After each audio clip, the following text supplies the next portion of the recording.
And of those 4 panelists, we're going to be addressing a lot of different aspects around this vaccination issue and the issue of COVID. Jay Hodge will be kicking us off, an attorney. We'll be talking about the legal, some of the historical perspectives. Our flow is then going to move to Dr. Thaddeus Bell. His background is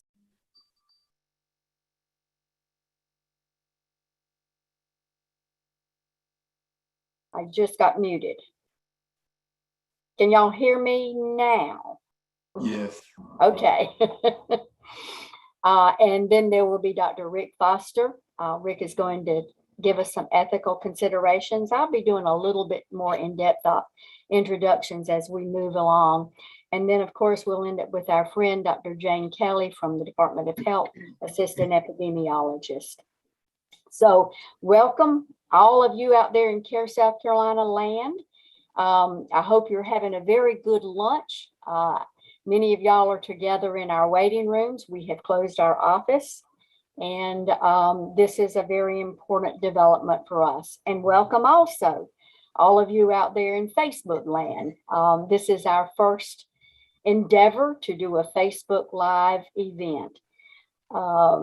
Other than our blog that we do on Friday. I have to say that for Daniel and Marek Calhoun's benefit. I'm not going to go into much further detail. I'm going to introduce our panelists. First, we start with Jay Hodge. Jay is an attorney. He's practicing in Sherrall, South Carolina. He's been an attorney for 45 years. He has also served 12 years as the Fourth Circuit Court Solicitor. And prior to that, he was the Chesterfield County Public Defender.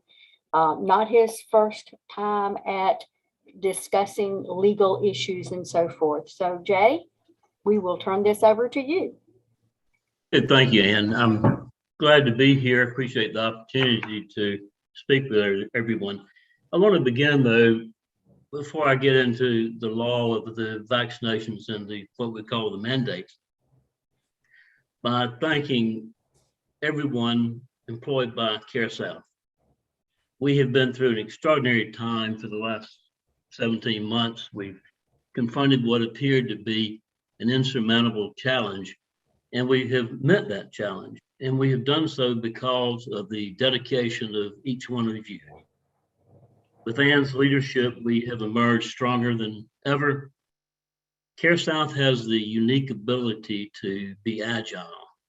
We see a problem, we address the problem, we come up with a possible solution, and we implement it. We are famous for that. As some fellow senators might say, we are infamous for it because we have always done it that way. We've always done well. But we've done well because of you. And I wanted to take this time to personally thank you for all your hard work. Whoever thought that we would partner with the National Guard, the DHEC, and supply vaccinations to members of the general public? We have done all kinds of things. Whoever thought that we would really learn something about telehealth? It became necessary to do so, and we did so. And during all of this struggle that we've had, we have opened a center in McCall that is unbelievable. We have opened a center in Chesterfield that I hope most of you have had the ability to go and see. We are completing the center in Dillon, and I hope in the next few months we will break ground for the center in Sherrall. So despite all of the challenges that we've had, we are moving forward as an organization because of the goals that we have set. And CareSouth will accomplish those goals, but we will only do so with the strength of our employees. So thank you, and on behalf of the board, thank you for all that you do for CareSouth. Before I launch into the law, I had some questions I really couldn't answer. I know that they don't teach handwriting in the schools anymore. I know they let students spell words like they sound, and who knows how to do this math they have these days. So I don't even have any assurance that the schools even teach civics any longer. I wonder sometimes if that lack of teaching about our government, about how our government was formed, is what presents a lot of problems that we run into today. Sometimes we don't believe some things we hear, but they're out there.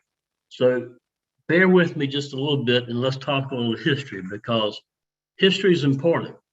And those who study history know the old saying that those who don't know their history are doomed to repeat it. So we learn from history. And let's look at our history quickly, and I'll do this quickly as I can. We go back, and we're a young country. We're not that old. In Europe, they laugh about us as being still the American experiment because they have countries that have been around for 12, 1500, 2000 years. And here we sit with our young country, and we are a unique country. No other country was formed like we were. There have been a lot of countries who have thrown off the yoke of an imperial country that sponsored them, that used them as a colony, and that's how we started, as colonies. England had a pretty good deal. They would take the resources, raw resources from the colonies, 13 original colonies, and they would ship them over to England. They manufacture goods because that's where all the manufacturing was. They ship it back over here for us to buy. So they had a pretty sweet deal until we started acting up a little bit. And that began in many ways, not the least of which was dumping the tea in the harbor in Boston. The colonists actually dressed as Indians. We fought a few skirmishes in 1775 up in Concord, New Hampshire. Of course, Paul Revere had his midnight ride that most of us learned in school. I don't know whether they learned it today or not. But in any event, in 1776, on July 4th, we declared our independence from England. Of course, they thought it was funny. They'd take care of us in a few months. It took a long time to get across the ocean in those days.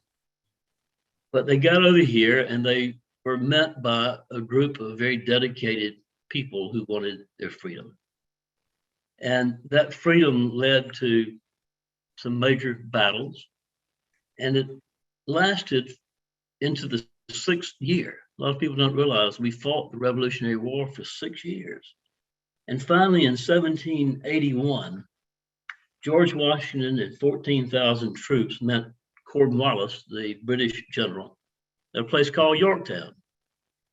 Thankfully, we had Benjamin Franklin working for us over in France, and he convinced the French to become our allies 2 years before Yorktown, 3 years before Yorktown. So we had the French, the Spanish, and Holland on our side. Cornwallis was famous for escaping. George Washington had him cornered, and Cornwallis was really adept at escaping by sea because Britain was the greatest seafaring power of the world, despite what Spain might tell you. Well, what happened was there was no battle, there was no slaughter. They had them trapped, and Cornwallis was bright enough to say, okay, I see what's going on. But what happened there was that the French sailed 36 warships behind him, and he couldn't escape. So he gave up. He sent his sword to George Washington, surrendered, and we had won. I think it was pretty much like a dog chasing a car. The dog catches the car. What does the dog do with the car? Well, what were we going to do with our government? We were now free. We were independent countries. We were no longer colonies. We weren't states. We were independent countries. So we got together and formed something called the Articles of Confederation. It didn't work. States started issuing currencies of their own. They set up border crossings and wanted to charge tariffs, and it didn't work out. So a group of the founding fathers, minus Thomas Jefferson, who was ambassador to France, and poor John Adams, who was ambassador to England, they got together and formed a group of 55 delegates to a convention held in Philadelphia, the same place where the Declaration was written. And James Madison, who became our 4th president, pretty much wrote what we eventually call the Constitution. History records it was a very hot time in Philadelphia. They began meeting in May. They hit impasse after impasse. I imagine it maybe was like our present Congress.